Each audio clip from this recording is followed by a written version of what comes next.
यवतमाळ जिल्ह्यातील Mahagaon police station हद्दीत स्थानिक गुन्हे शाखेने मोठी कार्यवाही करत चारचाकी वाहनातून गोवंश मासाची अवैध वाहतूक करणाऱ्या इसमाला अटक केलेली आहे। पोलीस अधीक्षक कुमार चिंता यांच्या मार्गदर्शनाखाली गुन्हे शाखेचे पथक पेट्रोलिंग करत असताना त्यांना गुप्त माहिती मिळाली की मौजेपेढी येथील शेख अखिल शेख मिराजी वय 43 हा आपल्या MH05 AJ 6521 या वाहनातून गोवंश मासाची वाहतूक करीत आहे।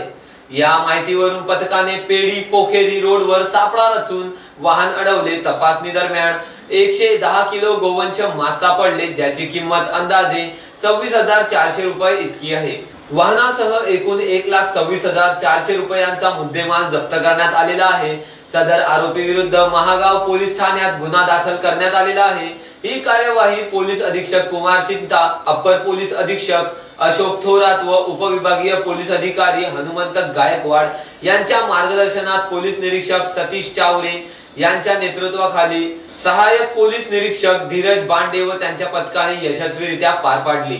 स्थानिक गुन्हे शाखेची ही कार्यवाही जिल्ह्यातील अवैध धंद्यांवर लगाम घालण्यासाठी एक प्रभावी पाऊल ठरत आहे। यवतमाळवरून मकसूद अली यांची रिपोर्ट, महान्यूज 7 नागपूर।